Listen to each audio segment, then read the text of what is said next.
Hello and welcome to the Mastermind Body and Spirit Show. I'm your host, Matt Belair. Today we have a very special panel of guests for you. We are going to be discussing building emotional resilience in challenging times, constructive ways for dealing with fear and anxiety, and how to use this time as an opportunity for transformation and much more. Our first guest, Sky Nelson Isaacs, is a physics educator, speaker, author, and musician. He has a master's degree in physics with a thesis in string theory and a BS in physics. He is the author of Living in Flow, The Science of Synchronicity and How Your Choices Shape Your World. Our next guest, Dr. Edith Ubuntu Chan, is a globally recognized Chinese medicine doctor, author of SuperWellness, and host of the Dr. E Show, where she explores the frontier of human potential.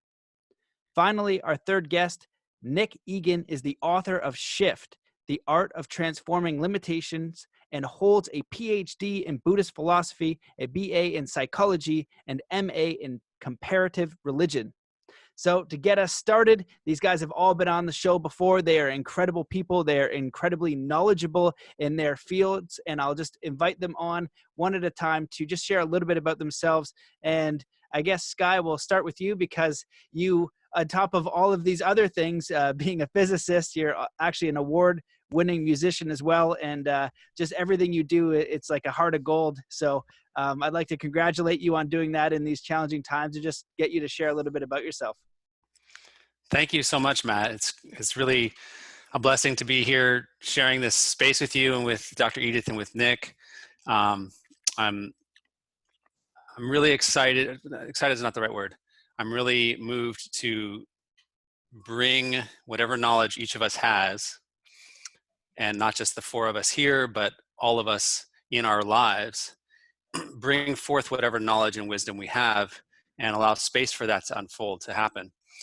Because the choices we make, the research I do as a physicist is trying to understand the connection between choices that we make, which set targets off in the future, and those targets then, in the way that I approach it, have an effect on the experiences we have in the moment. So this is how synchronicities happen, and we have, as we're going through our life, we have undeniable moments of connection that seem destined to happen, and yet I think that there's a way to understand that through science.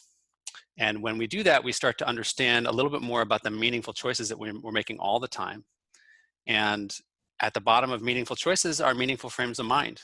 How do we become more resilient people who can tolerate the anxiety and uncertainty and even goodness, who can tolerate goodness, to be able to make choices that bring more of what we want in the world, rather than expressing unexamined beliefs or worries or emotions that are guiding or controlling or compelling us to act a certain way. So I'm excited to talk more and hear from everybody here and support folks online with whatever's going on for them in their lives right now. Yeah, and Sky, thanks for sharing that. And do you want to read what I don't know if you posted that on Facebook today, but we're going to be talking about a few things here. And I was sharing at the beginning, like, what the books that you guys have written are so relevant for right now, because Nick talking about the art of transformation, you talking about the importance of choices, and Dr. E on SuperWellness, and also the frontiers of human potential. I feel like that synergy is, you couldn't have a better synergy, you know? So can you just share a little bit about what you wrote today? And yeah, the call for this meeting to gather us together that came to my mind was the following. What is the common message being presented to us today? COVID-19 is only the latest in a series of wake-up calls. But the question is, what are we being woken up to? Sitting in our homes, isolated, frustrated, scared, we can feel how important emotional resilience is. Can we tolerate the threat to physical safety and to financial safety in order to find the durability, compassion, and strength within us? The more emotionally competent our culture is, the greater chance we have of changing our ways. Beautiful. Thanks for sharing that. Nick, why don't you go next? Yeah, well, first, I'm so honored to be here. I've known you for a while now, Matt, and Sky for a long time, and happy to finally be introduced to Dr. Very, very illustrious panel, and I think a lot to offer all the way around. But I'd be remiss if I didn't say my three little girls who have been stuck home with me for over Lily, Isla, and Ren. They're watching live downstairs as we speak, so they'll get a thrill from that. And my background is somewhat eclectic. I'm an executive coach, business coach, and I've had stints in the business world and nonprofit world, but my background is really Tibetan Buddhist studies. And I have a fair amount of martial arts background as well. And Matt and I have talked about this quite a bit. And I'm really in how do we utilize this time as the training ground and the proving ground for our own future greatness. And saying in the martial arts world, maybe you've heard it, Matt, it says that the strongest sword is forged in the hottest fire. And we can't ask for a more hot fire than what's happening right now. And so looking at opportunity for our own growth and development, I think is one way forward. And so we're interested to talk more about that. Amazing. Beautifully Beautiful. said. I love that. Yeah. And Dr. E, welcome back. She's been on the show before. She's already been on one panel, and, you know, you've got to practice. I don't know if your practice is shut down.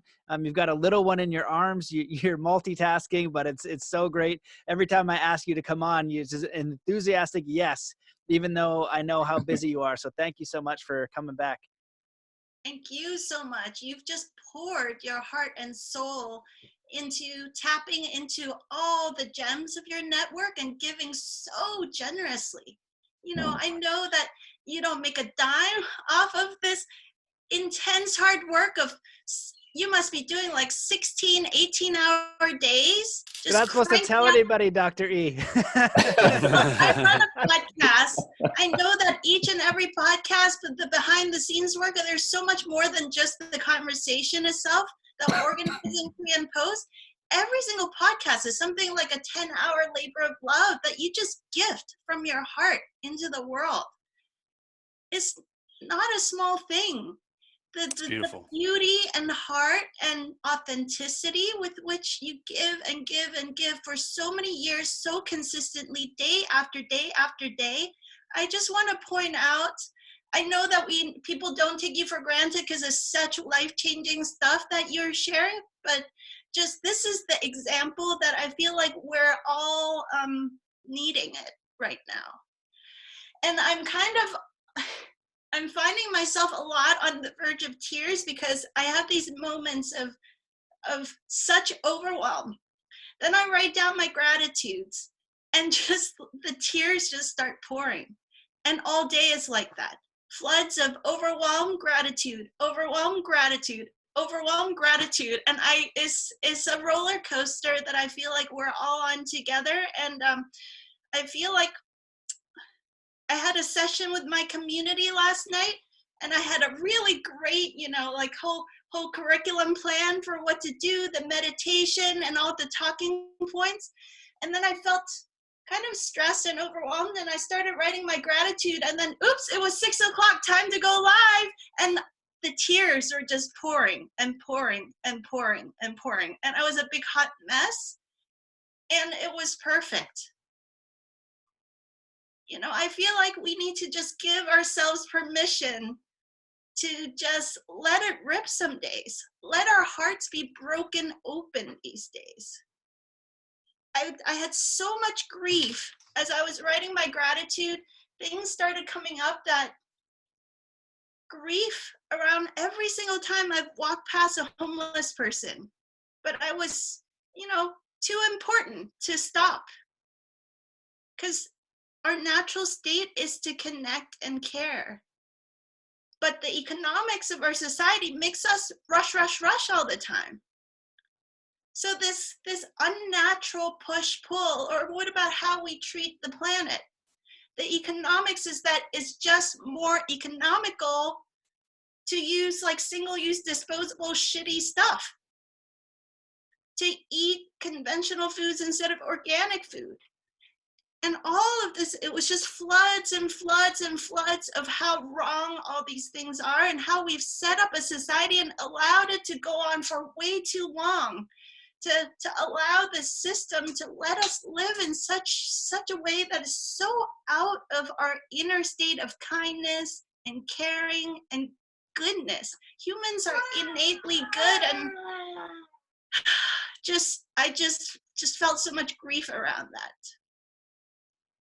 So forgive me if I start just flooding into tears, because I'm just feeling so raw from all the intensity of these realizations as systems around us start crashing. And I think the true colors and our true clarity of how we like to create our lives is actually starting to be to surface. My girl has a lot to say too, apparently. Well, thank you for sharing so candidly. And, you know, I really appreciate the kind words, and I feel like you do the exact same. And I think everybody on this panel, we've all stayed connected and in touch, because I look at how you operate in the world, and all of you guys have that character. And one of the things that comes up on the podcast is, you know, what is enlightenment, or what does an enlightened society look like? And one of those simple principles for me is, what can I give? You know, it looks like our societies and cultures have been like, what can I get? And we need to survive, and we need what we need, but we've been maybe going a little bit too far for that. But you guys are definitely examples of what can I give, and how do I make my own being, my own self, my own way of life, an example of my own mastery, and share that with others. So I definitely appreciate having you guys on. And I resonate with that, you know, emotional side. You know, you've got California shut down. Nothing like this has ever happened on the planet before. So a lot of people are dealing with a lot of fear, that basic security. Are we going to be okay?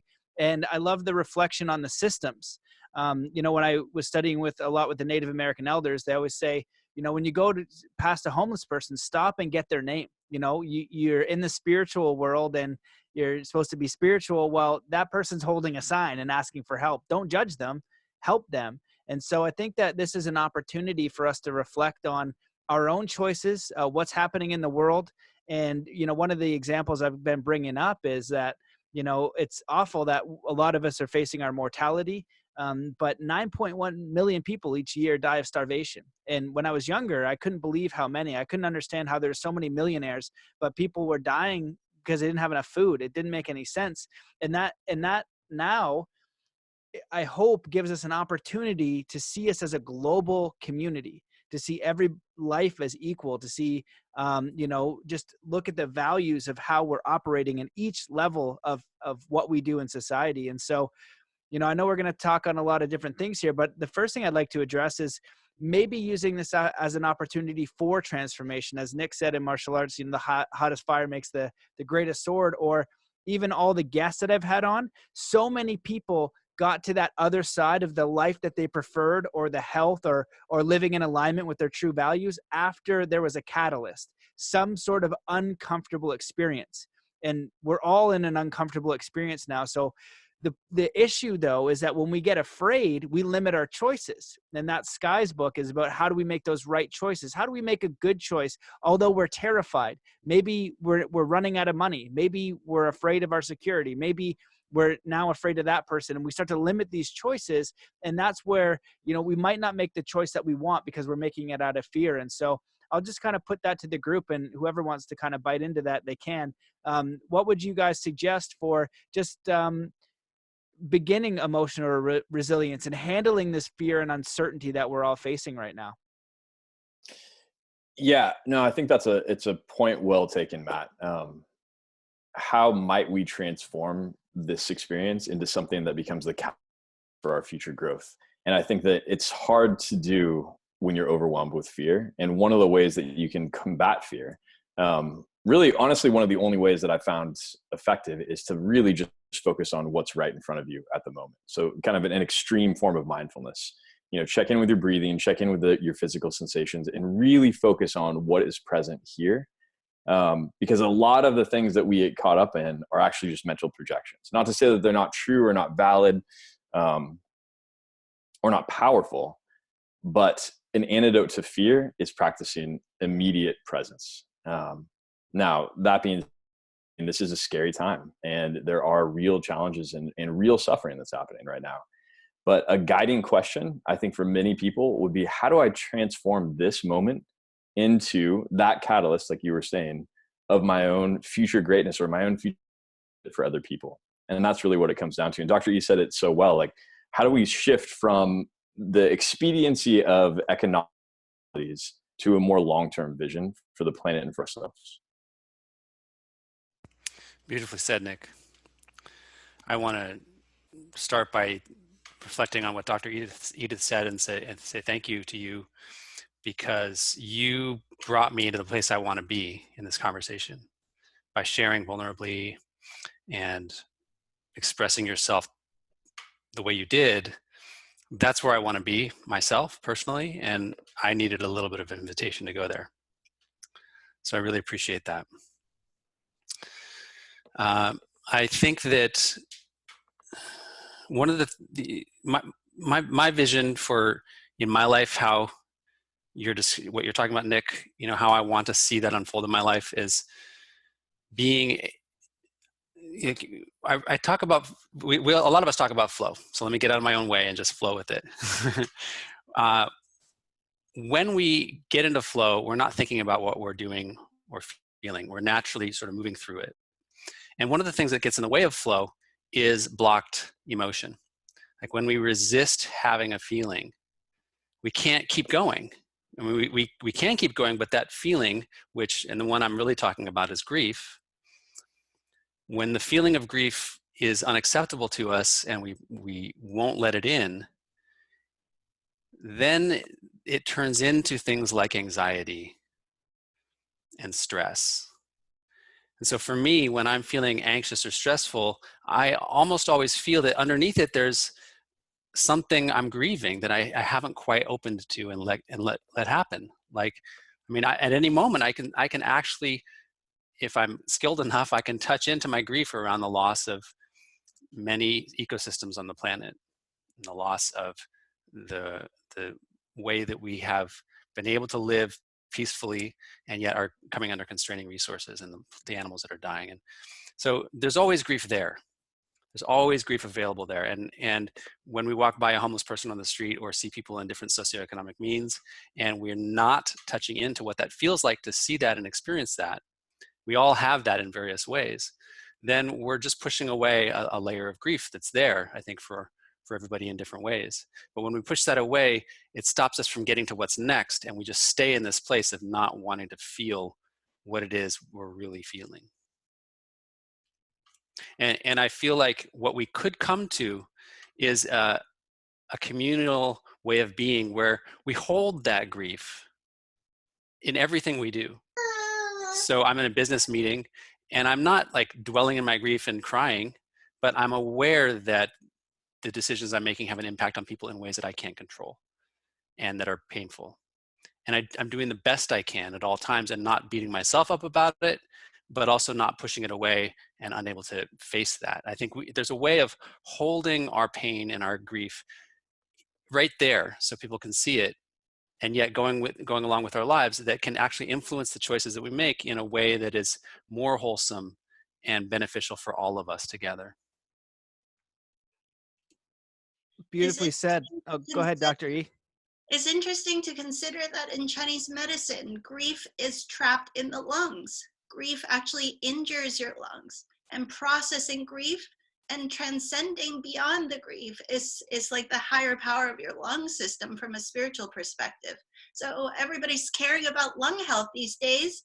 And I think it needs to be said that this is an integral part of healthy lung function, according to Chinese medicine. Interesting. Well, you guys all made amazing points. And just adding that, Dr. E, I've been doing a lot of podcasts recently on health experts, different food, gut health, diabetes, things like that. And what became abundantly clear is that if we don't have our health in check, it's really hard to imagine an extraordinary life. And if we're not living an extraordinary life by our own standards, whatever that is, with integrity and values, it's going to be hard for us to be of service to our community. It's going to be harder for us to be of service to our planet, because what we're doing is we're trying to get money so we can survive, so we can pay the bills. And there's nothing wrong with that. That's just what seems to be happening out there. So like Dr. E said, you don't have time to, notice that homeless person or sink into like really feeling that. I think there's a Jack Johnson song, he just talks about, reading the news and how he's just like, why does nobody, they read it with a straight face, all these kind of terrible things that are happening. And so as a lot of people sit in the quarantine, they have this opportunity to reflect on it a little bit. And what I'm reminded of is these ancient teachings. In Buddhism, they talk about right livelihood. And I'm sure there's about 1,000 Zen lessons here. But one of them is, you don't have certainty. There is this bigger unknown, and we're all facing this unknown. You can plan, but something may happen. And so maybe you guys can speak a little bit about how you deal with a little bit of this uncertainty and this overwhelm and this fear, because I think that wherever you are in the world, everybody is dealing with this in some way. The last guest I had on with Dr. Will, amazing guy, full doctor, has a whole practice, and he's concerned because he has to pay his staff, and so he's feeling empathy and sadness because he knows that they have families and he doesn't know what to do, but he can't pay his mortgage. And so it feels like we're all in this together in some degree. And maybe you guys can speak a little bit on that. Yeah, that's really well put. It's fun being part of a panel where you can listen and gain so much, without even saying a word.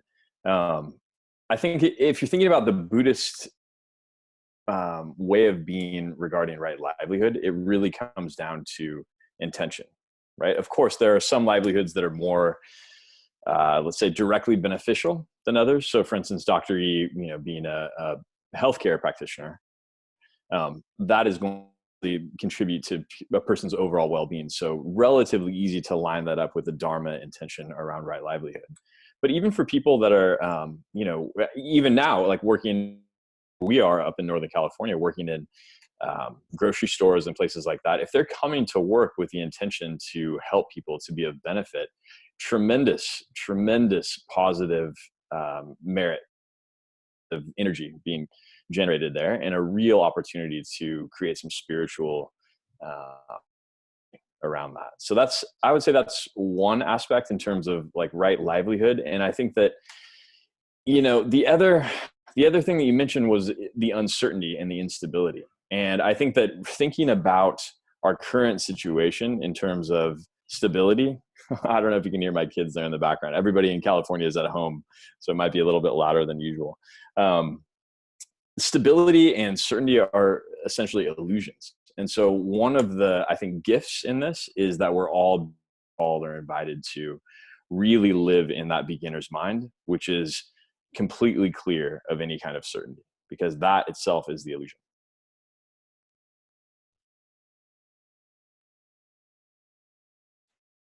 Either you guys want to chime in on that?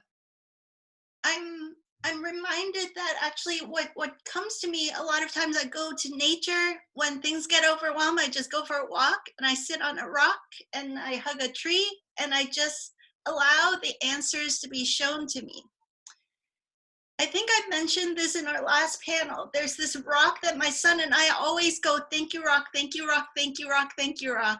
He calls it the thank you rock, and he climbs all over it and touches it everywhere and sends thank yous to this rock.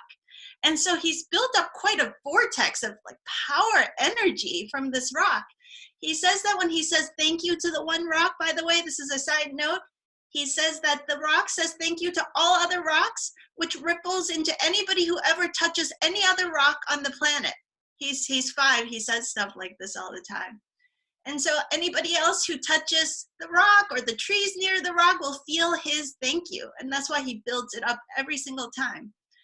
So if I'm not with him, I go to the thank you rock and I just touch it and let inspiration be shown to me. And I'm shown that we are all this subconscious field of mental, emotional energy that we've swept under the rug for millennia is being brought to the surface. Stressful times brings these things out. Sometimes subconscious mental patterns you can access through meditation, through hypnosis, or through stress. And so all of this has surfaced. And I always like to invite everybody to remember that actually all this stuff that's being stirred up maybe is yours, maybe it's not yours. maybe is passed down from generations and generations of humanity that hasn't been dealt with. And what a courageous soul you are, we all are, that we came here to the planet at this time to assist in that cleanup. It's a huge thing. Everybody's here for that right now. And just to be gentle with ourselves, to not say, oh, why am I anxious? I've been meditating for years and doing personal growth. I should be more calm and stable and enlightened. Well, maybe your work right now is to be processing. Just be a big hot mess right now. Maybe that's okay right now. Maybe that's what's needed, is the time out to feel everything properly. To just be raw like crazy and just be a big hot mess sometimes. Maybe that's what we need to do to properly heal this stuff once and for all.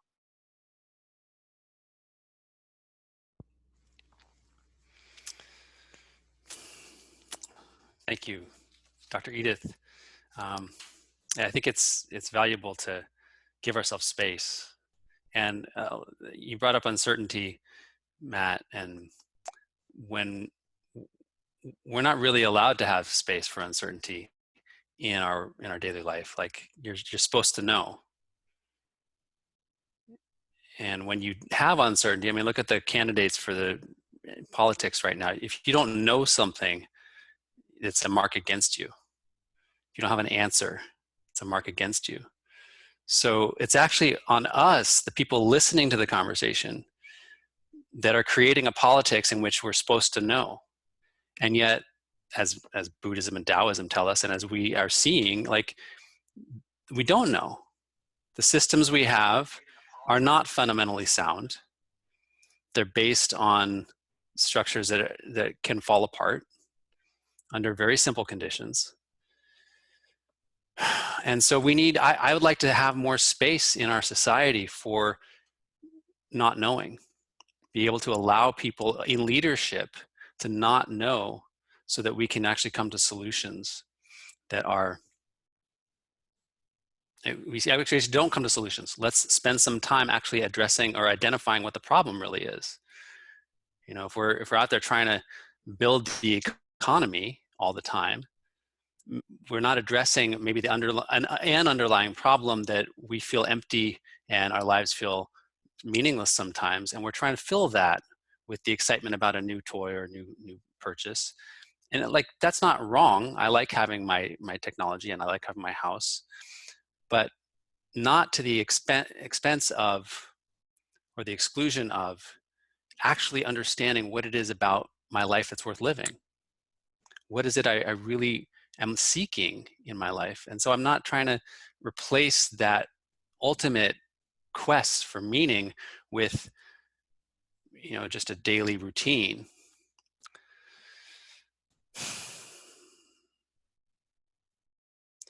So I have this exercise that comes to mind that helps me deal with flow or with fear. And it's the word flow, F-L-O-W. And it starts with identifying the thing we're afraid of, identifying some fear. And once we've identified that, then ask, what are we afraid to lose if that fear happens? And this can be really, really deep. Like in the situation we're in right now, people are really standing to lose a lot. We're losing access to a clean planet with climate change. We're losing access to our health and to a stable economy. Those things are possible. Like, that's what we're afraid of, right? It doesn't mean that they're happening, but we can hold some uncertainty and say, okay, this is what I'm afraid of losing. And once we've opened to what we're afraid of losing, asking ourselves, what will really occur if that happens? So we've got F-L-O, what will occur? And if our economy doesn't come back to the way we wanted it to be, what will occur? And we might find that there's some things that we're running away from, that we're afraid are going to happen, that keep us acting on that hamster wheel, keep us doing and doing and doing. And then finally, this last step I think is really important and sometimes takes time, but to be willing to allow that possibility to be. Not necessarily that it's true, but to be willing to acknowledge the possibility that our fears can occur. And if they do, that we can feel into the grief of what that feels like. And I don't think this is useful in order to make us, panic. It's actually more about letting us open up to our grief and not be running away from this thing that's keeping us stuck in our patterns. And for me, when I follow this process and I allow myself to feel those fears and touch into what I'm afraid of losing and be willing to live that and feel that, then I get back on the horse of like, okay, but I'm alive right now and I've got another day in front of me. What do I want to do with it? Who do I want to touch? What do I want to say that's going to mean something to somebody? And I feel like I'm more alive and more ready to take on my life without my own depressing thoughts in the way. And I feel more invigorated. I think all you guys made amazing points, and what it makes me think about is just overall how we're experiencing and living our lives. For me, when I'm doing coaching with a lot of people, or I do a very specific hypnosis session where basically our minds, they're hardwired in our consciousness. The number one job is to ensure we survive. To survive in today's world, we need to eat. We've always needed to eat, but we used to hunt for that. But now to eat, we need a coupon, and that is money. And so if we do not have enough of those coupons, then we might die. And so if we want to live our life purpose, if we want to help that homeless person, if we want to make positive change, if we want to go volunteer, well, we're not going to get any coupons for that, right? And so we automatically equate that with our survival, whether consciously or subconsciously. And that's how a lot of things are run. And so the really cool thing is when people under hypnosis or people really reflect, you could even just really contemplate on this, what's most important to you? And always people say the same things. It's autonomy, being able to move freely. It's learning things that they enjoy. It's being around people they love. It's their family. And one of the great reflections that's been happening in this is people are stuck at home with their family. Some of them might be going a little bit nuts, but you know what I mean? But at the same time, there's all these beautiful scenarios. And then they think, like even Dr. Will or Dr. B, Will, he was saying yesterday, we got off the phone. I was like, well, even for you, they say a 40-hour work week. I was like, wouldn't it be great to design like something where you could work 20 hours, but you could have more autonomy, making more impact online? Kind of something I spoke to you guys about and why I run the podcast, because, I can only coach one person and I could have these conversations with you guys or people that I would call personally to have the conversation we're having right now, so that I can learn and navigate this, so I can grow as a human being. And the technology allows for other people to observe this and hopefully learn something or hear something that can help them in their lives. And so when we get right down to it, what we need and what we want and what's most important to us are very simple and they don't cost anything. But the challenge is that the way everything's set up now, we need to go make money for that. And so I'm curious if you guys can definitely ask each other questions or take it in a different direction, but how do you see, like, what good things have come from this? And how are you guys seeing this use as like constructive? What would you recommend for some people? Because I know it's very stressful, but I've also heard a lot of beautiful stories. And I don't know if this is from a movie or a podcast or where I heard this, but this father is talking to his daughter and they're looking at all these crisis situations. And his advice to her was, look at the helpers, look at the good. Bruce Lee broke his back and he was able to heal himself and come back and become the martial artist he was. I've had countless guests on the podcast that face this adversity and we're able to overcome it. But I feel like that perspective of the ability to overcome it, to face it as it is, to know that you're strong enough to overcome this and have that little bit of faith to that, whether it's higher power or God or universe or yourself, just having that capability. Those are those things that are going to help you grow as a person and they're necessary to go through to get to that next level. So I'll be quiet with that and see what you guys have to think. I think that was Mr. Rogers who had that quote. Mr. Rogers' mom, I think, is the one that said, whenever there's a crisis, look for the helpers. And I'm so blown away to be in all of you guys' presence and to watch how our community has blossomed, the generosity and the goodness of heart that is just being unleashed across not just our little communities, but across the whole planet right now. What was your original question? I had a thought that it triggered. What opportunities do you see, and how can we use this time productively?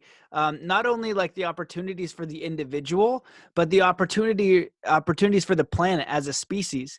You know, one of the things I used to think about, and I use this on the podcast, is like if aliens were playing the Olympics, you know, and they saw Earth, they wouldn't invite us because we're violent. You know what I mean? We're like little angry children with clubs that will club somebody else to take their things. They wouldn't want to invite us up there. We haven't even learned how to get along down here, right? People have a different belief, a different look, a different way of being, but we don't accept them. We have these systems where we suppress and hold down certain people for power, and certain systems that we kind of complicitly allow happen. And then sometimes we just do it overtly. You believe this thing, so you know we can't even be kind and compassionate to each other. And so I feel like on a planet we have a huge opportunity to grow up. And I would love, it would be, you know, my biggest wish and blessing to see a planet where we have peace, actually have peace. I don't understand how we don't have it now. It still doesn't make any sense to me. You can tell me politics all day. It still doesn't make any sense. I'm not allowed to murder anyone, which is fair. I shouldn't be. And I shouldn't be allowed to murder anybody with bigger weapons, and then that's called war, and then that's okay somehow. And so I remember that learning this tool from Michael Lozier, one of my first mentors who wrote The Law of Attraction. And we're really good at knowing what we don't want. If you go on a bad date, you'll say, oh, he did this, he did that, he did that, he did that, he did that. Well, Law of Attraction says whatever you focus on, you get more of. So the beautiful thing about Catalyst is we know what we want now when we stop and say, so what do I want? Right? So if I don't want to be in quarantine, so what do I want? I want to be outside. If I don't want to be worried about money, what do I want? I want to know my basic needs are met. If I don't want to be worried about dying from a disease, what do I want? Empowered health. Dr. E, that's what you teach. That's what you guys are teaching. If I don't want to work 80 hours and hate my job, what do I want? I want inspiring work. And so on a planet, we have this huge catalyst to look at all these things that we're kind of like, you know, we don't want that. So what do we want? Let's focus there. Let's unite and let's start building that. One of the great gifts of, the great gifts of the situation that I see, which is related to the grief that I've been processing, is how the economics has skewed behavior in such an unnatural way that is just out of harmony with the goodness that nature already had baked in. It's almost like we've developed this economic system on this planet that is against natural law. And now that there is crisis and many people are not able to pay rent or buy groceries, is forcing us to get real about how economics has never worked properly for any of us. It has always been wrongly aligned. One of the big things in my book, SuperWellness, I talk about is we have this, this is my book. It has 3 parts. In the first part, we bust some myths. And one of the big myths when people get sick is that healing always has to be so expensive and complicated.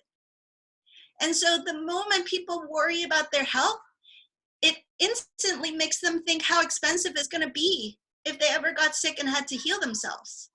And it doesn't have to be that way. Now, with hospital systems being pushed to the brink, we have to ask some real hard questions about where is society's priorities? How do we realign the economics back to humans' priorities? And another huge piece is because of profit-making agendas, we've been kind of educated and indoctrinated through advertisements and programming to focus on solutions that will make somebody a lot of money. So there's just a lot of programming, like buy this, buy this, buy this, buy this. And it's not that those things don't actually have value. Like the things that you would have to spend money to buy do have value. In terms of health and wellness, it's not that drugs and surgery don't have a place in society.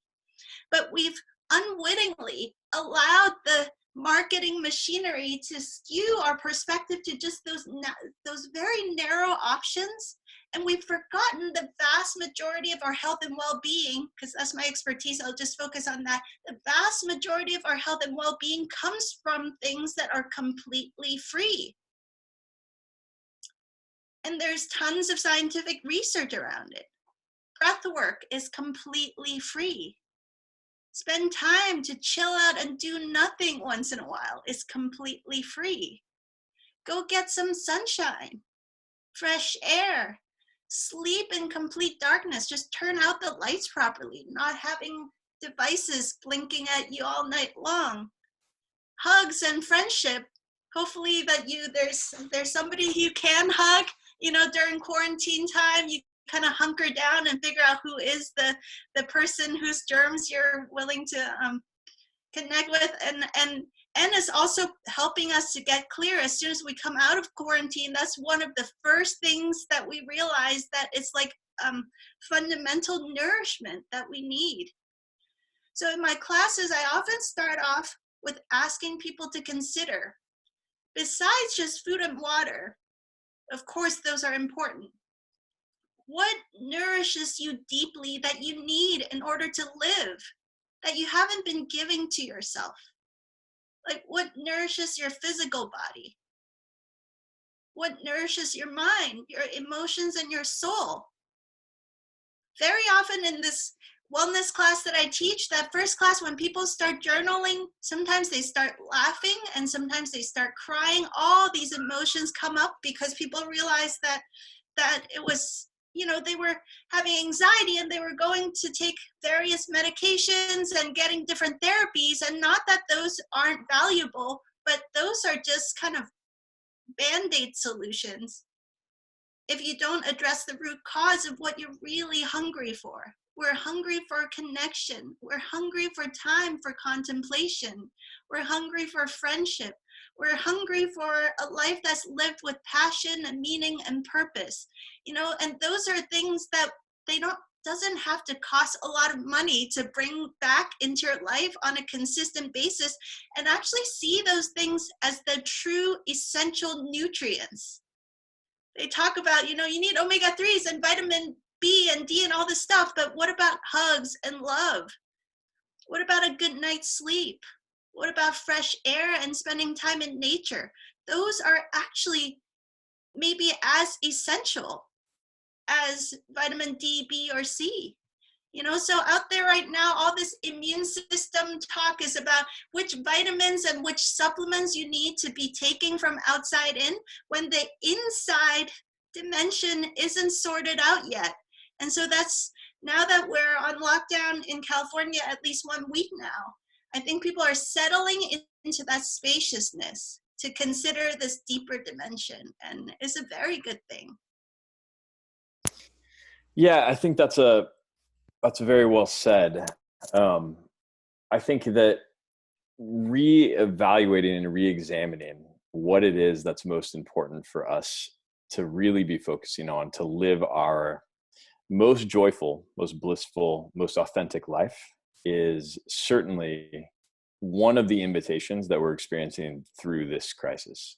When I think about it from kind of a traditionally trained Buddhist framework, I think about two sort of broad strokes. The first is that invitation to really be able to transform something that is seemingly negative into something that's positive.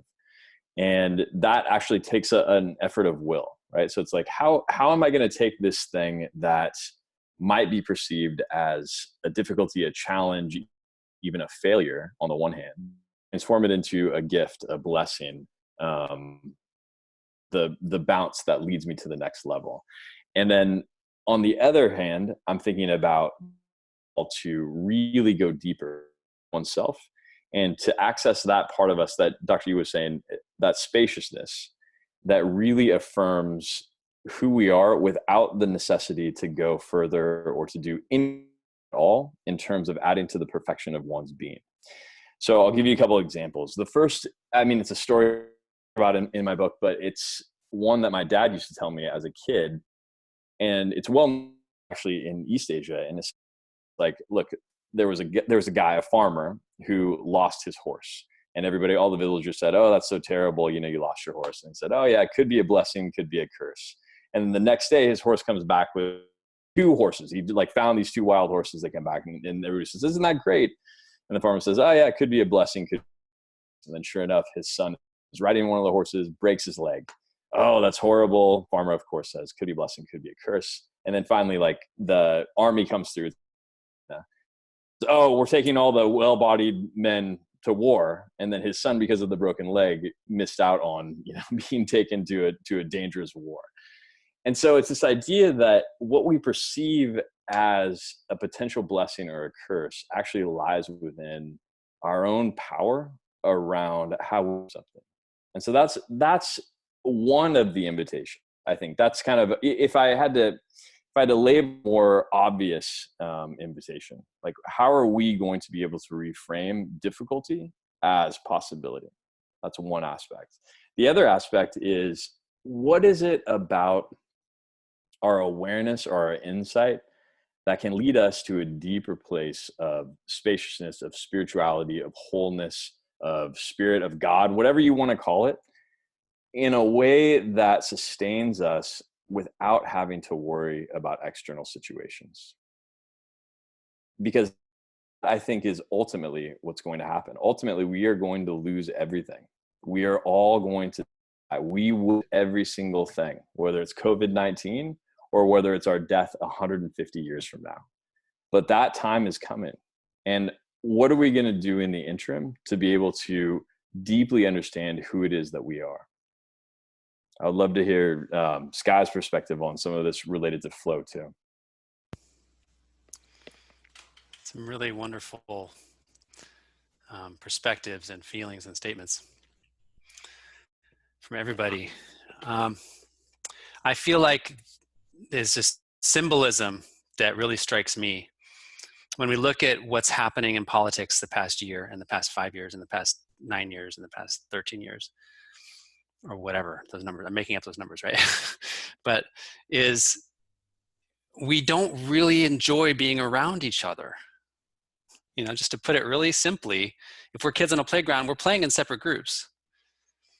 And why don't we enjoy being around each other? Well, we don't really agree on what we think is right, and we think the other person has something, you know, negative to holding against us, and we don't really spend a lot of time looking deeply enough to see whether we're really saying different things or there's some similarities between us. And so we form into different communities, different colors that we associate with in politics, and we assume that that's now our team, and we fight with each other. And it's not just politics, it's also countries, you know, this country versus that country. And so we don't really like being around each other. And I mean, this is of course a broad stroke and sort of metaphorical thing, right? And then we have this situation where we're on quarantine and we're basically told you can't be around each other. You're not allowed to, except your own family. And our families are the ones we spend most of our time providing for. At least that's my experience. I spend most of my time with my family, making sure we have enough money and resources and planning our schedule. And suddenly that's all I have. And I'm so grateful. I love my family, and I'm grateful for this opportunity. And yet it's interesting that now I'm not allowed to be with other people. And I'm starting to appreciate and ask myself, wow, what would it be like to not be able to be around you for, and all the people across the country or across the world that might be different from me? What would it be like not to have these people in my life? And that would actually feel like a real loss. As much as I complain about them when I watch the news, that would actually be a real loss. Because if that really happened, I would be very filled with grief. Doesn't matter what people think differently than I do. If I lost them, I would be filled with grief. And this is waking me up to that, reminding me that we care about each other at a very deep level. If we can get underneath the hurt that stretches back before we were born, get underneath the hurt, we care about each other. And ultimately, if we're not acting from that place of caring about each other, then we're living a lie of some kind. This is Nick's book. I'm going to do you an advertisement here, Nick. Shift. It's a really nice book. The Art of Personal Transformation, Art of Transforming Limitations. And he tells this story about a woman who doesn't like her mother-in-law. You know this story, Nick? You know the one I'm going to read? And she doesn't like her mother-in-law. And she's trying to figure out how to get along with her. She just doesn't. And so she goes to this herbalist and asks if the herbalist can help her. And the herbalist, you know, it's kind of dark, the herbalist, and she agreed that she can give her a tincture that will pretty quickly get rid of her mother-in-law. Just has to, you know, give it to her. And don't get any ideas, people. There's a moral to the story. It ends well. Yeah. And she says, but so you don't become under suspicion, make sure that you do it slowly over time. Just give her a little bit every night and be really, really nice to her in the meantime, so everyone thinks that you're on really good terms. So the woman does this, she follows the instructions, and after about a month, she comes back to the herbalist and she says, well, there's a problem. I really like my mother-in-law now. We're really getting along now, and I'm afraid that I've poisoned her. And the herbalist says, well, don't worry, I've just been giving you an herbal remedy tonic, so you're good. But you can see how your perspective and your attitude is what shifted the relationship. So please respond to that if you want to, or just, you know, relationship. And you said, Dr. Edith, that, you know, so much of what really makes us healthy is free. And relationship is this thing that, I mean, imagine if all of our relationships in humanity and in our families, in our collective, if those were all good, our life would be so different. And the wellness we would feel would be incredible. And that is free. It doesn't take any money to change the way that we interact with each other and the way we feel from our hearts for each other.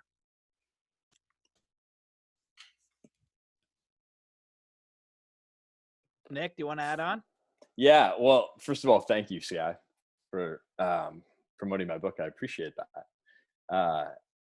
Yeah, I think that having a choice around our perspective is the ultimate kind of freedom. And that choice is available to us all the time. And the gift in this challenge is that we are forced to face that or not.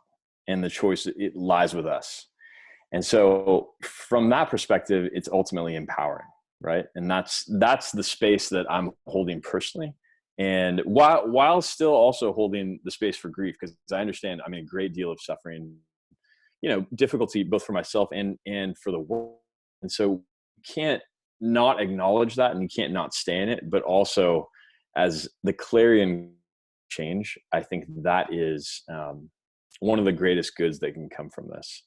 And I'm wondering if Dr. E she's probably had many come to her trying to poison their loved ones, their significant others, in-laws. I'm sure that's quite common, right, Dr. E? You know, as we were talking about all of this, another gift that actually came to me is just the gift of apparent limitation can unleash new possibilities in all these surprising ways. Isn't that why people do retreats? Because we all know that possibility, but we don't know what gifts are waiting for us unless we choose to say no to all the noise on the outside world, all the abundant entertainment out there, to get really still so we can listen more deeply within ourselves. Honey, can you either be in and out? My boy is going in, out, in, out. This isn't affecting him at all. Yeah. Yeah. So one of the things I mentioned to my group last night, in my community, we had a live call, and somebody said, can you please talk more about the dark room meditation retreat that you attended? Because that seems very relevant these days.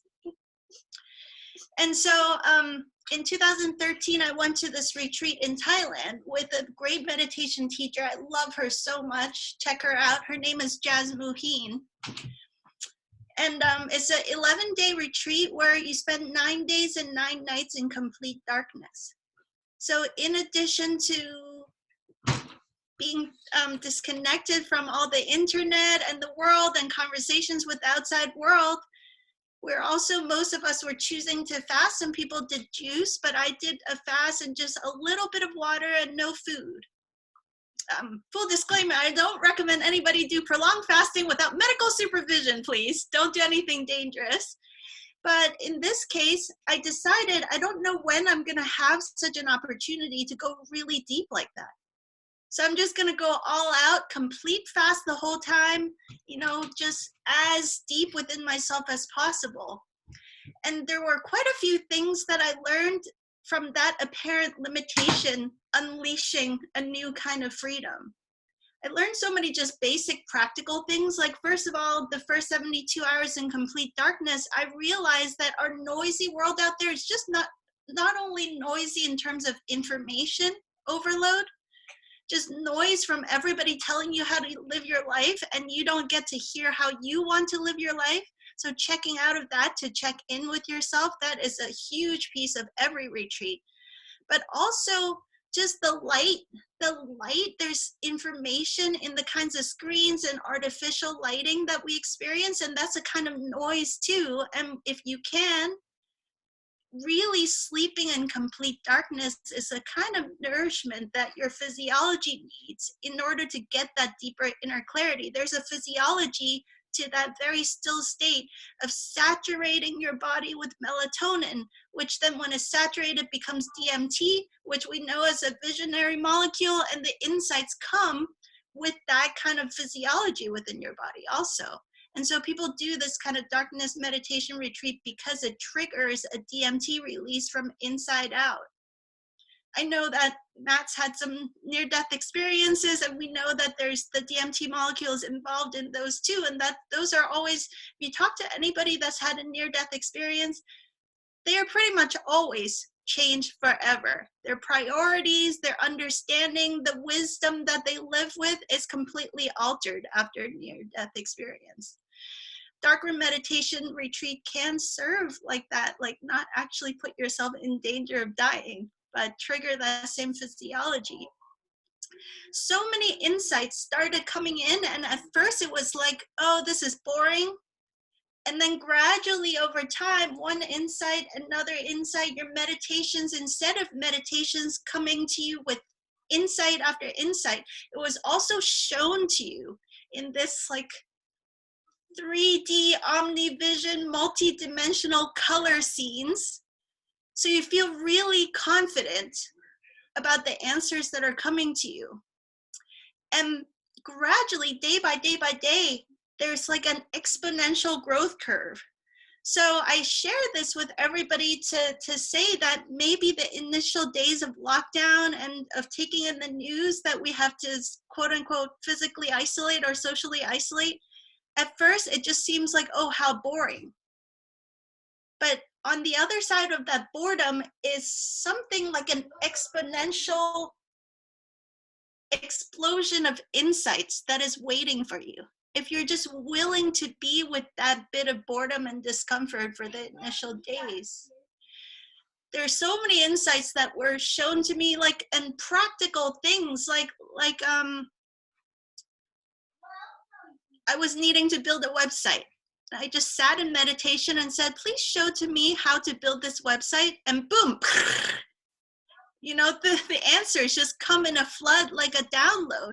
And going very, very still can have that possibility of answers coming so clear and so powerfully that you have no doubt anymore.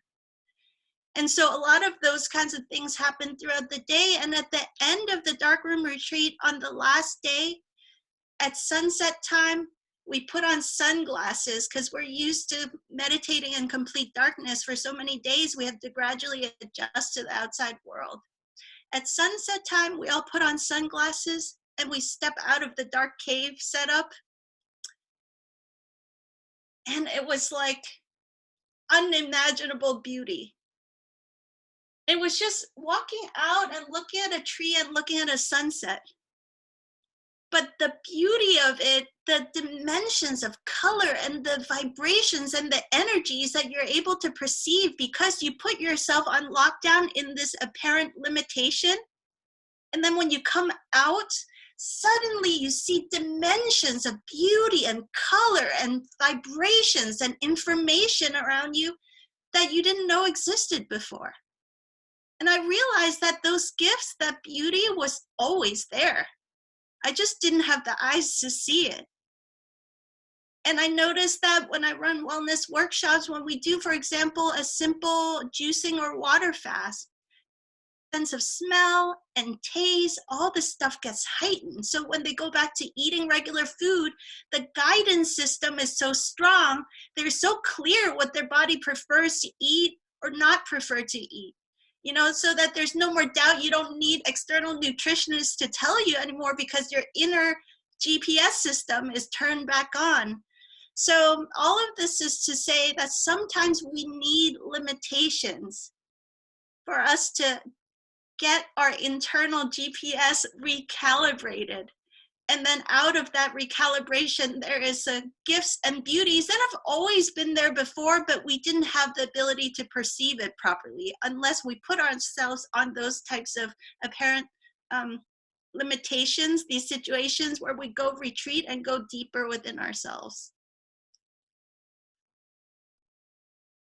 Thank you, Dr. Edith. I really can resonate with that. I think that we think we want abundance all the time. We want lots of stuff. We want as much resources as we can. Everybody seems to strive for as much money as possible. And when you have this much, you want more. Like, so I've found in my life that under times of constraint, I am often more creative, more fulfilled. I mean, having a baby, for instance, and a young child, there's not a time in my life I've been more constrained than that. And yet that was the most fulfilling time of my life. One of the things that I experience that keeps me from being able to appreciate beauty, that makes me need to go into retreat, makes me need to sort of find a way to step back, is my worry. When I've got a chatter of worry in my head, I can't see the beauty in things. I can't focus on a conversation. I can't walk through nature and appreciate the fact that a tree is growing there on that spot and has been stood there for 125 years, and there's a nest in that tree, and that bird flies in and out, and how long has that bird been alive, and how many eggs has it hatched? And you can see into the life of everything you see if you have the eyes for it. And what keeps me from that most of the time is the worry that I have. And often it's like a worry about, how am I going to have this conversation with somebody, or how am I going to get my taxes done on time, or how am I going to reschedule this appointment on Wednesday? And a lot of these worries are actually not really necessary. And we can agree that there are some worries that are necessary, like how do we prepare ourselves to be a resilient society that can not have our economy crash after 2 days of not having people fly airplanes and do their businesses, that can survive socially, and we can lift each other up through this kind of trauma. How do we build that resilience? Well, I'd like to give a tool that I find to be very useful at a very practical level that helps me distinguish between the things that are unnecessary to worry about and those things that are really worth my attention. And these things going on right now are really worth our attention. And that's really important to acknowledge. And so this tool is about letting go of the other things. So this is about reprogramming worry. And again, worry about the things that you find actually end up working out. So if there are any things in your life that end up kind of working out on a regular basis, but you still worry about them, maybe you're somebody who worries about paying your rent every month, but it sort of works out. You've always had enough. And some people that's not the case for. But for some of us, that's an ongoing worry that doesn't necessarily manifest. So I think it's really valuable when we have a worry like that to make sure we go back and re-experience the times that we're worried when we find out that our worry didn't happen. So if I'm worried about something on Monday, and on Thursday it works out, and I'm worried about a meeting I'm supposed to have with my boss, and on Thursday it ends up going really well, I need to go back to Monday in my mind and become that person that was worried on Monday. I need to remember what that felt like to be worried about this meeting with my boss, and how the stories I went into in my head, the feelings of anxiety and tension that I went into.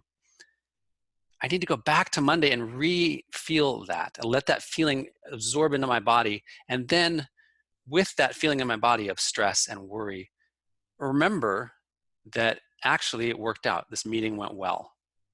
And so I can retrain myself from those difficult feelings. I can mix in this relief that I feel that something worked out with the anxiety that I felt at the time. And it allows me to have a different felt experience of my situation. If I'm worried this month about where my income is going to come from, and then next month I get a new client or I find a new job offer, I want to go back to when I was worried and anxious and heal that part of myself that was worried and anxious by allowing myself to re-experience that pain, and then let in the nourishment of, I got that job or I got that client. And what this allows me to do is, the next time that the situation comes up, which it always does, because there's always some other time when I'm stressed about money or I'm worried about a meeting with somebody, it gives me not only evidence in my head to say, well, it might work out fine. It gives me evidence in my felt emotions, in my body. It feels different when that happens. And suddenly I feel a greater sense of ease and less of that tension.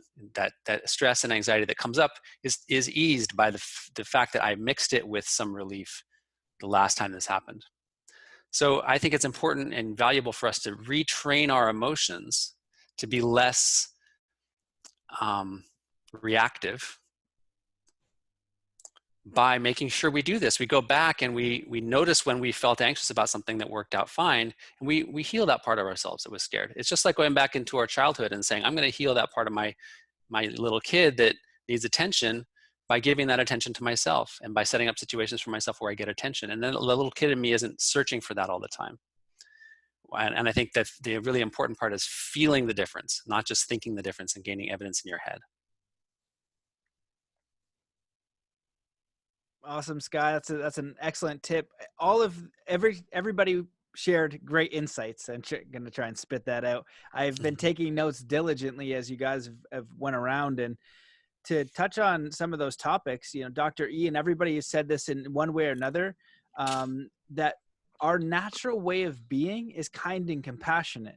And it seems that the constraints of our world as we live it right now refrain from that, from what we got to do, from getting by or whatever the case is. But we know that our natural way of being, it is kind, it is compassionate, but it can be challenging to execute on.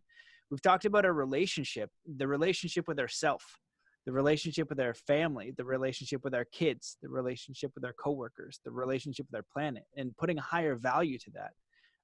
I love the idea always of the inner creates the outer. And Dr. Joe will say, Dr. Joe Dispenza is like, you have to be more powerful than your environment. And, a lot of people would know this, Nick, you would know it from martial arts, and Sky, you'd know it from being an amazing musician, and Dr. E from being an amazing athlete. That inner resilience has to come from within. That's what I learned from martial arts, that it's like my will, my effort, my choice, my choice to train, my choice to get clear on what I want. And I have the power, but I have to work for it. I have to go do something. And so when you're sharing that dark retreat story, it's like, how often do we have that opportunity? When we're getting bombarded from all of these external things all the time, from our screens on our phone, from the people in our environment, when do we have that time to really go in to make that decision and apply our will? And that's why I feel like so many people are led astray in creating life either by default and whatever the environment, whatever is natural, whatever is easiest usually, right? We take the easy choice. We take the fast food. We take the guaranteed income. We do all these different things for our security in the name of security, but we're not testing what we're made of. And I always love to offer people, you're more powerful than you even realize. And what is the worst that can happen? That was another idea. Like, and what's the worst that can happen? And when somebody's transitioning, a lot of times I'm coaching with people and make a lot of money, man. I'm just like, you make that much money and you're worried? Geez. And I was just like, what's the worst that can happen? Let's just say you lose all your money, man. Then what? You know what I mean? You would get it back. Even if you were homeless and you just dedicated, but you're not going to be able to connect to like spirit, faith, the universe, or your higher self and test your mettle. It's kind of like a backflip, such a great analogy, because you prepare for the backflip. You want to do it consciously and in a certain way, but there's going to be a point where you ride at that jump and you're going to go upside down. The second you leave the jump, you're committing to that. And so one of the lessons is you're going to commit. If you're going to go do this, you need to commit to it. That's going to make your likelihood of landing it or success a lot better. And even if you fall and you don't quite get it, you can try it next time. And so we're not even going in to really find those coordinates of what we want. to move forward. And when Nick was speaking, I was reminded of the book, I forget what it's called, Man's Search for Meaning by Viktor Frankl. Is that the title? And there's that's an amazing book. That's an absolutely amazing story. Read that. It's about a man. He was a psychologist, and was he a psychologist? Right? That's right. Yeah. Yep. And yeah, he was in the concentration camps, and wrote in an absolutely incredible book. And he said, everything can be taken from a man, but one thing, the last of the human freedoms, to choose one's attitude in any given set of circumstances, to choose one's own way. And this is what we're living in right now. Everybody's having their own unique opportunity. And we also have a planetary opportunity. And I've been blessed to do a couple panels with 2 Native American elders who I have a lot of respect for. They're both engineers. They're both mathematicians. Clifford Mahooty worked in the government for 40 years on civil and environmental engineering. And he was trying to protect the lands of the Native American people and all the tribes and all their spiritual rights. Look at what's happening here. And they were saying, we know that these are environmental systems that need to stay safe. You can't put a pipeline here because it's going to mess up things down the line. This is not sustainable. This can't happen. And what do? We go in and we remove those people. We marginalize those people. We allow these big industries to move in and do those things. Well, where are we doing that all over the planet? And so, one of the questions that I'm curious about, and David always asked it, is how can we actually do something now? How can we work together? A lot of people will talk about these ideas, but how can we actually do this now? How can we have this opportunity to actually do something? Because I think that if next week everything is hunky-dory, it'll be like, okay, that was a close shave, but hold on, got to get back to work. You know what I mean? I missed 2 weeks. We're right back into it. You know what I mean? That's in the rear view mirror. And that was one of my upsetting things when I started getting into the plant medicine world. This was years ago, and I experimented with that and had great results. And everybody now is, ayahuasca this and mushrooms that. And, I think that I think that there's a place for them. I think that they've helped a lot of people. I think all of that stuff. But I also think at the same time, I've seen so many people with either ayahuasca or plant medicine, and the same with Burning Man. Because when you go to Burning Man, it's this wild experience, and yes, there's good, and yes, there's bad, and there's everything in between. But one of the things I love about it is that immediately you say, hey, what's your name? Oh, it's Matt. Hey, Matt, how you doing? Good. It's crazy, huh? Yeah. So how are you? How's life outside of this craziness? Because you're in this crazy world, and so you just want to know how they are, and you actually care how they are.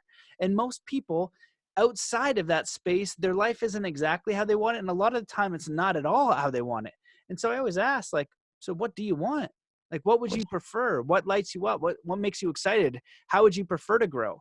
And, the opportunity is there to do those things, but we're not engaging in our own courage and faith to make that choice. And I don't think we're engaging in our courage and faith as a humanity to take these next steps. And, really quickly, I love how Sky offered a tool. One of the tools that I've seen people from extraordinary minds, Michelangelo, Nikola Tesla, whoever, they all journaled. And ask yourself, if you're listening to this, write down these questions. What would I do if I had $1 million every day for the rest of my life? How would I spend my days? If I could get a PhD or a master's or learn any skill immediately, and I'm immediately a master, what would those skills be? What are my passions? What are my interests? What's your bucket list? What do you want to do? The bucket list, all I did in my life is write those things down and then figure out how to do them. And they took some money, but not all of the money. Because if I would have put them away, I would have never done those things. I wouldn't be the person I am. And to me, that's meaningful. And that was the kind of how I guided it. And it made me, when I had those near-death experiences, I didn't feel like, oh man, I wish I did more. I was like, I guess I'm done, which was ridiculous. Several, unfortunately, too many. And then what are your values? Really, what are your values? Because one curious thing I see is some people, they need more money to pay the bills. That's one thing. But some people have a lot of money and they don't spend time with their family. I'm like, yo, if you can make that much money, why don't you just work 25 hours a week and spend more time with the family or vacation more? But they don't, because they're in this acquisition thing.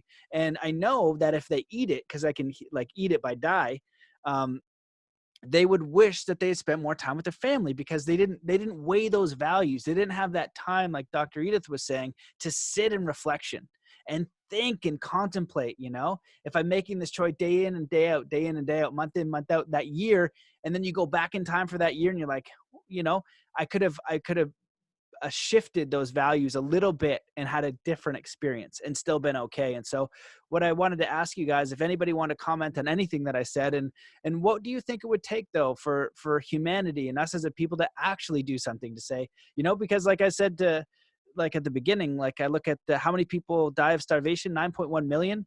Even if this thing takes out like 1 million, hopefully it doesn't, we don't want that.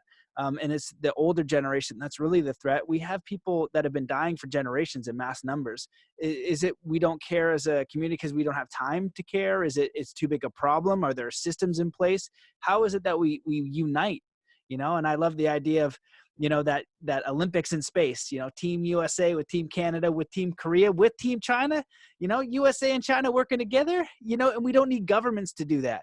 We do not need governments to do that. We need people to do that. We need the scientists. We need the engineers to talk to each other, to collaborate, to put what's most important first and work together and make something amazing. Be entrepreneurial. Don't, get sold out to all these other things. We don't need anybody other than our own decision and our own will to work together as a global humanity to start solving these things. And so I'll quit the rant and I'll give it back over to you guys.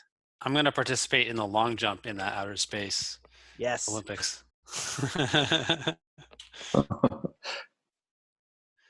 Nick, you want to go? Dr. Edith? No, please. Okay, Dr. E. Go ahead. Well, I don't have all the answers. And I think my contribution to this conversation is that we don't have to rush into everything already being hunky-dory right away.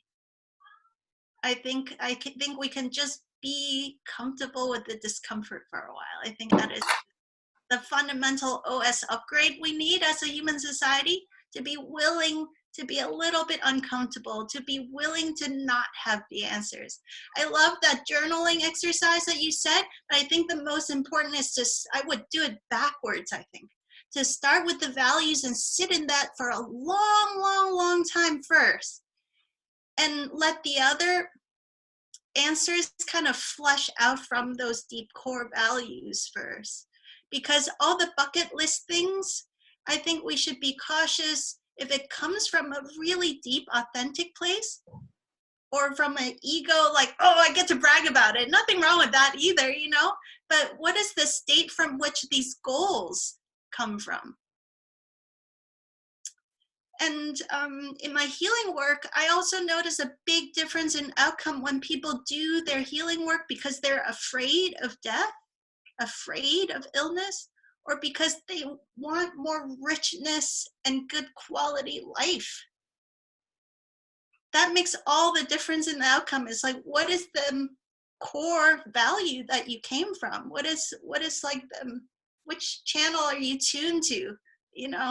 Like I don't ever want to go through this again, or I'm open, I'm willing to go through it and learn all the lessons and gifts from it if that's what's intended for us, and take as long as possible to learn those lessons and be patient and kind and gentle with one another. And when the lessons are learned, naturally, as a byproduct, we will have a more enlightened society. But you can't enlighten up faster than you do. You can't rush it is the thing. We got into this big hot mess by rushing into needing to know the answers today, which is what Sky was talking about. Like, our politicians have to pretend to be like know-it-alls. And it's not popular to be, you know what? I trust in our ability to all work together and figure things out. I trust in our pureness of heart, that I trust that we can all listen to one another and come up with those win-win-win solutions instead of I'm right, you're wrong, all the bullshit and bickering and waste of energy we see in our political system because everybody wants to act like they know it all. So I think that is the most important point to sit with, is that it's all right to be scared. It's all right to just sit in the unknown for as long as it takes before the clarity comes to our society. That was really lovely, Dr. Edith, the way you said that. I really agree.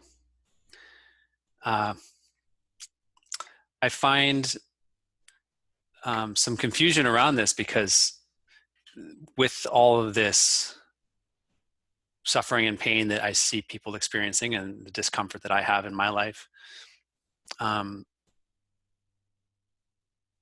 I also appreciate that we're having conversations that we really need to have. And what I want is for these conversations to continue. I want us to have conversations about what it is we really want from our lives. I want us to have conversations about what it would take to get along together and to trust each other more. I want us to have conversations about what type of meaningful work we're willing to do and what type of meaningful work we're not willing to do. And have all of our dialogues, whether it's political or just with our families or in our workplaces, become authentic. Like I remember I was at a software company when I was working in 2013, I think it was, when the oil spill happened in the Persian Gulf and in the Caribbean Sea. And I remember feeling really alone and isolated because there was this spewing of oil. There's an actual video camera of this happening at the bottom of the ocean, and it was going on for like a month. And you could log in any time and just see the oil spewing into the ocean. And yet at my workplace, I was the only one who was focused on this. And I couldn't really function going to meetings and having conversations with people when people were just having business as usual. And this was happening. I felt a lot of grief, and there was no real place to share that with each other. And I think we can. I think it's possible to create space where we can keep our work going and get our jobs done and make a lot of money and acknowledge what's going on for real. So that's what I want to have happen. I want us to go back to life, and I want us to keep having these conversations in our everyday life with each other that are heartfelt, that are authentic, and that are real. And we owe that to our children and the younger people, because they're saying to us, pay attention to this stuff. This needs to happen. We need to change the ways that we operate, because they're going to be living next after us on this planet when we're done. And then after them comes the next generation. We need to think way beyond what we're deciding right now for ourselves and keep having these conversations. Yeah, I agree, Sky. I think that was well put. I think the continue having conversations is always one that should be answered as well as we possibly can. And I want to go back to something you said, Matt, about Viktor Frankl. Amazing book, amazing man. That at the end of the day, all we really have is choice about how we're going to perceive and how we're going to behave relative to whatever external circumstances we're facing. And I'm struck by the difference between going into a retreat, even a dark retreat, and what we are doing now, like shelter in place, at least in California, essentially like a lockdown.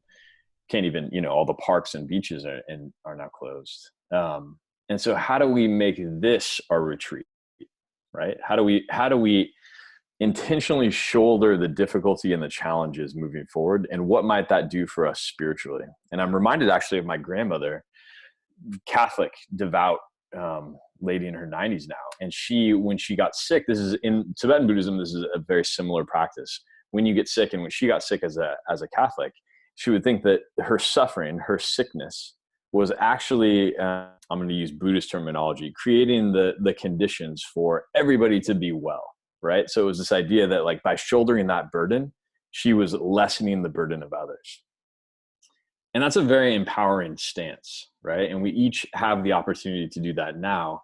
And yes, I mean, the governments need to be involved to some degree to be able to heal the world. And yes, have that entrepreneurial spirit and band together at a national level and all of the amazing things that are happening. But at a deep level, we can also take charge of our own healing of the 5 elements within us. And I believe, and I think everybody on the panel would probably agree, that healing will ripple out in ways that we can scarcely imagine. And that now is the time to set that ball in motion. And that we will be faced with this crisis for just as long as it takes for us to look inside and do this inner healing work. And so we may as well start now.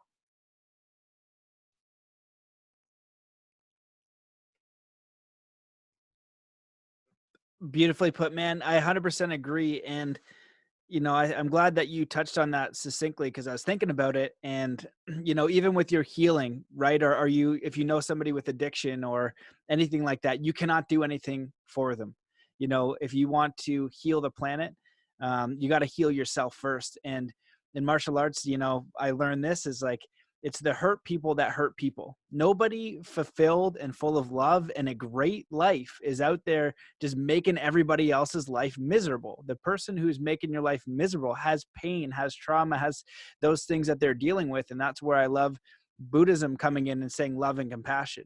You know, you don't know why they're acting like that, but there's a good chance if they're acting like that, there's a reason for it. And so if we can figure out our own way to be and live in love and compassion for ourselves, for our community, to get into our own, you know, our own values. And yeah, Edith has a really perfect way to put it. Do the values first, you know, and you have tons of time for contemplation. And I didn't even consider that, you know, like the ego values. And unfortunately, that's what a lot of people need to deal with. You know, it's like, oh, I need the Ferrari and this and that. Well, if you want a Ferrari because you love cars and it's like a part of who you are, there's no problem.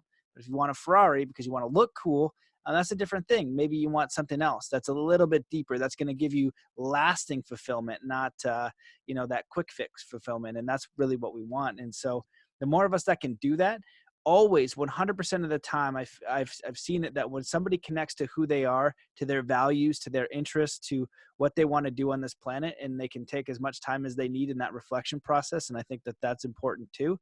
It's always helpful for other people. Never is it detrimental. It's people are getting by to get to that space, but I think that people forget. You know, we get caught up in that wagon wheel of life or whatever, and then we just completely forget about those other ideas of what really fulfills us, what we really came here to do, you know, giving it your all. And so, you know, this conversation has flowed so easily, so smoothly. We could probably go for another 4 hours, but I want to be mindful of your time. I'll sit here for as long as you guys would like. But do you guys want to throw in any questions or comments? Unmute. There we go. I was reminded about, so our boy is a little bit wild, as you can see. We tried school and it didn't work because he has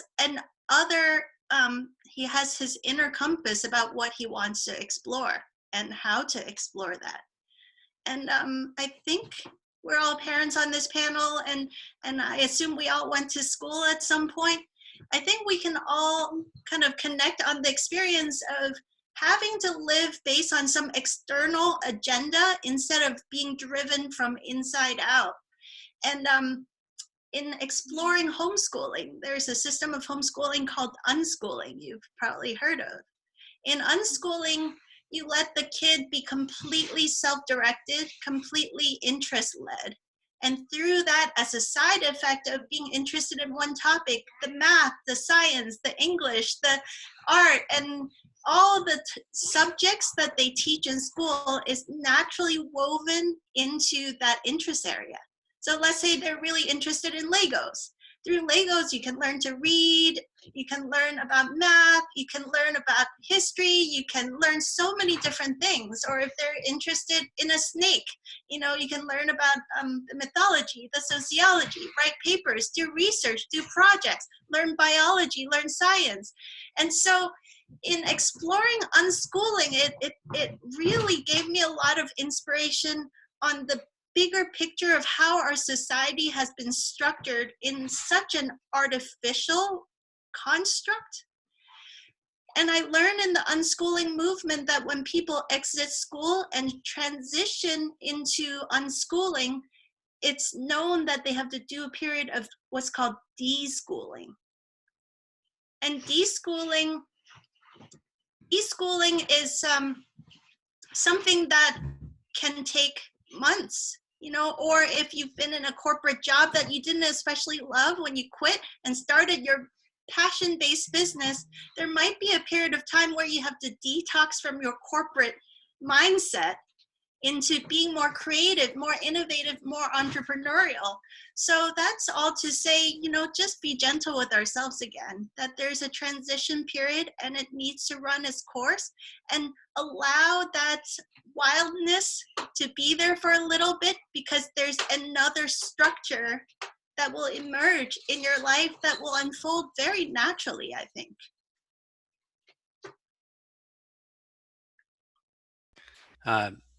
Nick, thanks for bringing our attention to the chat room. And Lone Bear Senepass asks, how can we do something now? How can we work together? Lots of great people talk about this. How can we do this now? I mentioned last time that I want to make sure that whatever happens, we continue having these conversations. And what Lone Bear is bringing up is actually not just conversations, but how does this translate into a change in the way we do things, a change in culture? And that's my answer, is a change in culture. The reason I research synchronicity as a phenomenon, as a scientific phenomenon, is because I think it really is one.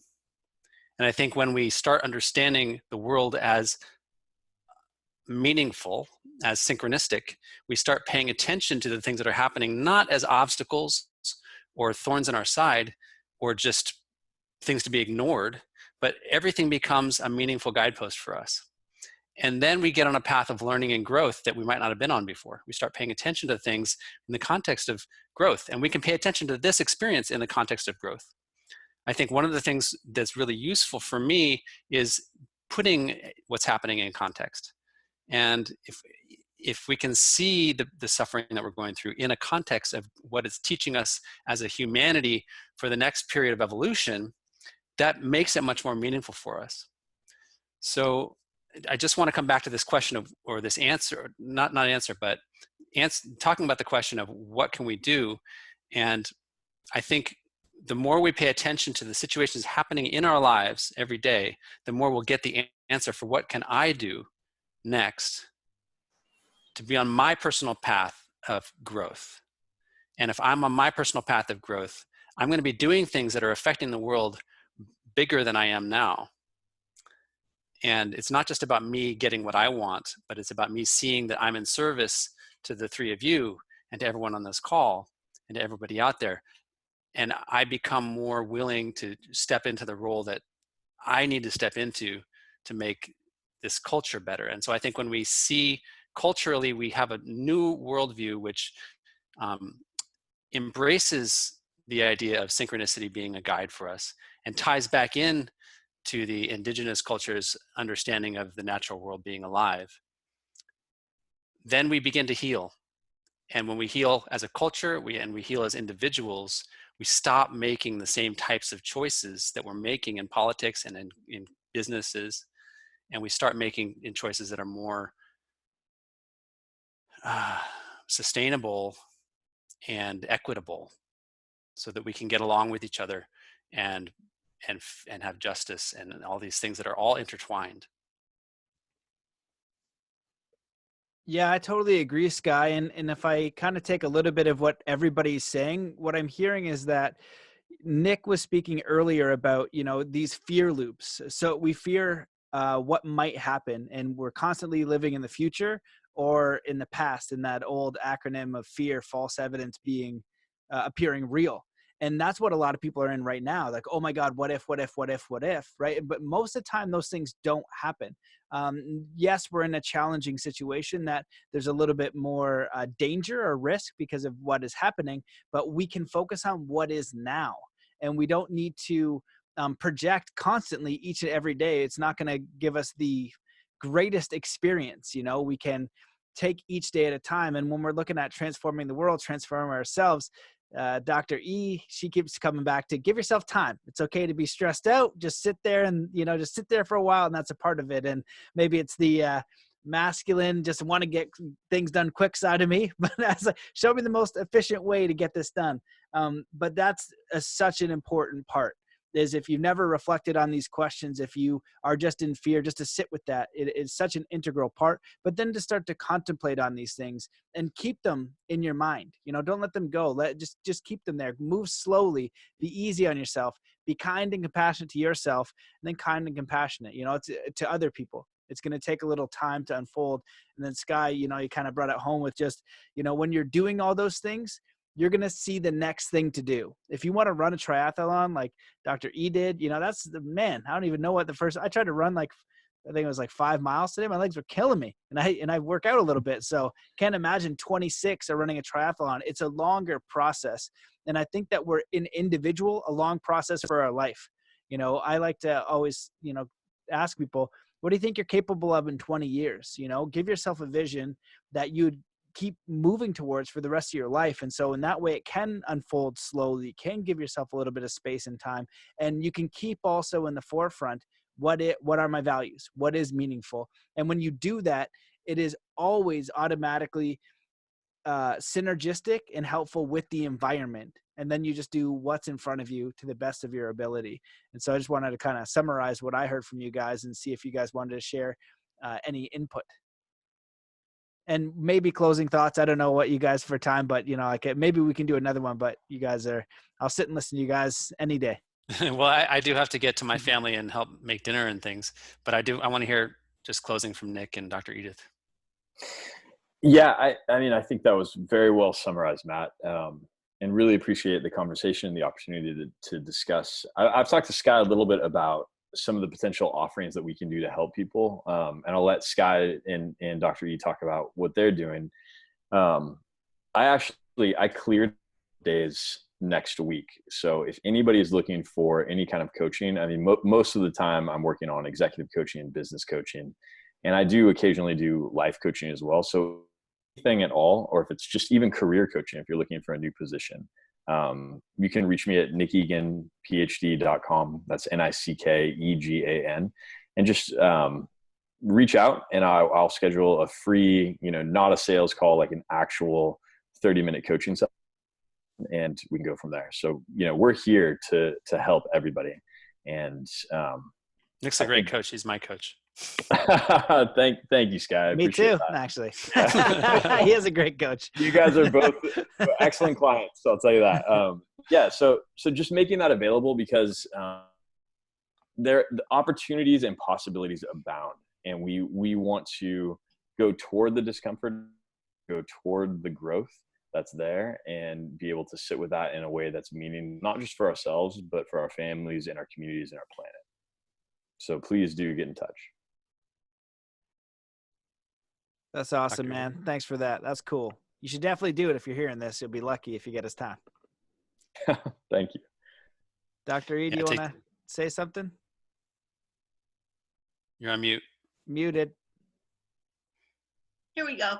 I keep looking down because when my girl was in my belly, I did some depth hypnosis work to talk with her more deeply about what she is choosing as a soul to experience on this planet, and how can I support and assist in that. And the first thing she said was, you've got too many mental rigidities. That's why in this pregnancy you need to sleep a lot and just chill the F out.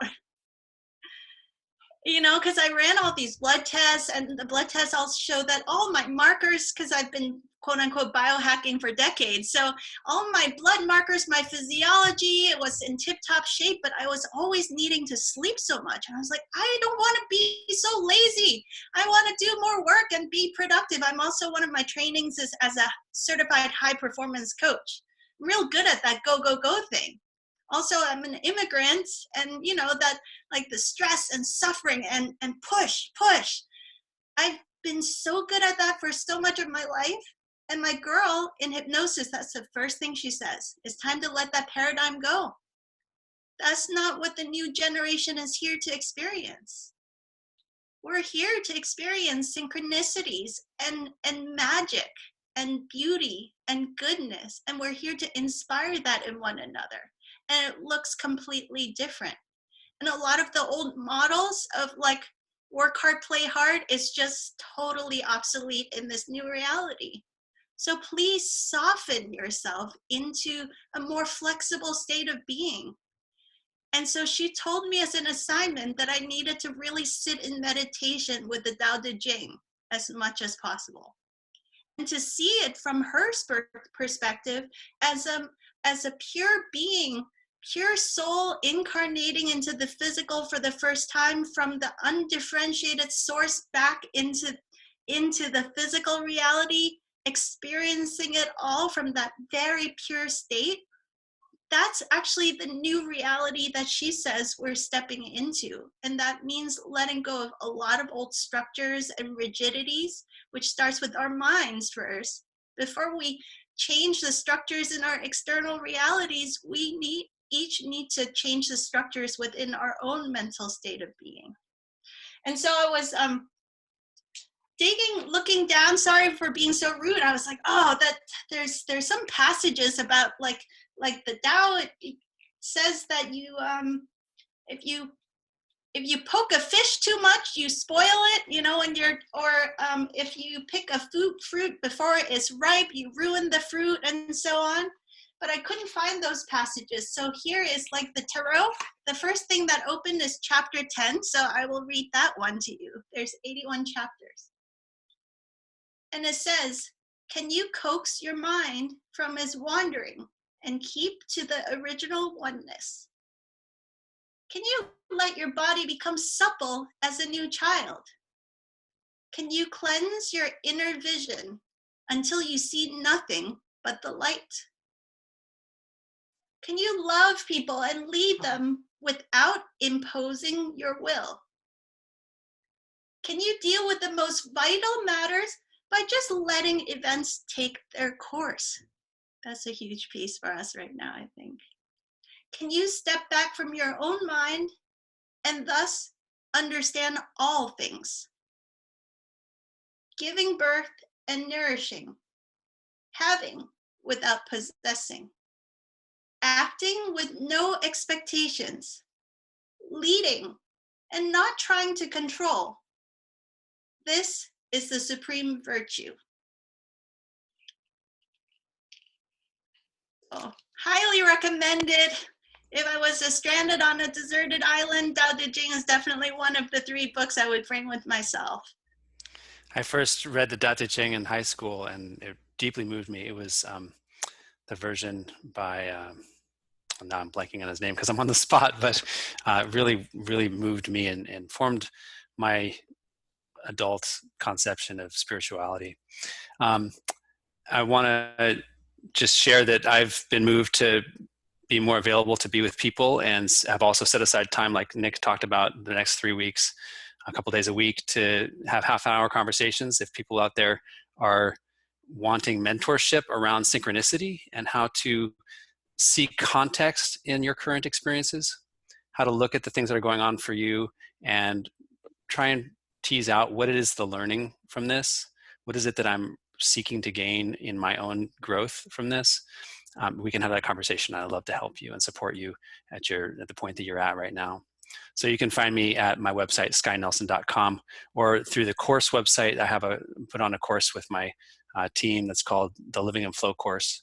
And that's at the letter uthrivehere.com/livingin-flow. Awesome, Sky. That's amazing. Yeah, and you guys are definitely experts. Dr. E, make sure you can tell people what you're up to. Yeah, so by popular demand, I started, I did one session and people asked for more, so it's turned into a series of Facebook Lives. You can dial in via Facebook Live or Zoom every Monday and Thursday night, 6 p.m. Pacific time. Our community is just gathering. We do a lot of powerful breath work to level up our energy and our physiology so that we can shift our state of being and state of mind so that those possibilities can come in easier. So every Monday and Thursday is called the SuperWellness free online retreats. And maybe I can put in the show notes the link to that. We'd love for you to join us. There's such a powerful effect in the group mastermind. All these amazing beings all doing synchronized breath work together. So get out of our mental planes and just into that new state of beingness where we feel so joyful and abundant and overflowing with goodness, and out of that overflow then problem solve our lives. I find that that is just like by far the most blissful, joyful, and also the easiest way to move through change quickly in our lives. So please join us every Monday, Thursday night for free. Amazing. Scott, did you want to say something else? No, I'm good. Thank you for Awesome. putting this together, Matt, and Nick and Dr. Edith. It's great to be here with you all and share this space. And I hope we can do it again really soon and support people where they're at. Yeah, thank you very much, everybody. Yeah, thank you guys so much for coming on. I have a deep respect for who you guys are and your work and your level of dedication to what you're offering. And, you know, this is just another example of how you guys answer the call and do the best you can. And, you know, to support and help in the way that you live your life. You're really great examples. And if you guys are listening to this, you want great communities, you know, all three of these people are going to foster really amazing communities, and I'll be putting stuff together. I'll probably be working with Dr. E on some stuff too. And so, you know, just reach out to us. We're on Facebook, we're on Instagram, just Google our names, find us, send an inquiry. But I think a lot of people out there too, just having that space to share candidly, to be open, to express those anxieties and know that you're going to be met with compassion and insight and encouragement and support is massive in these times. So just deep admiration. Yeah, deep admiration for all of you. Thank you so much for coming. Thank you so much, Nick and Sky. It was so beautiful to learn from you guys. I got so much out of just being in your presence. So beautiful, so loving, and it is exactly, we are actually in that co-creation right now of that new possibility. So thank you for being the example of that possibility. Yeah, thank you, Dr. Edith. Yeah, thank you all. All right, see you guys. Thanks for watching. Bye. Bye.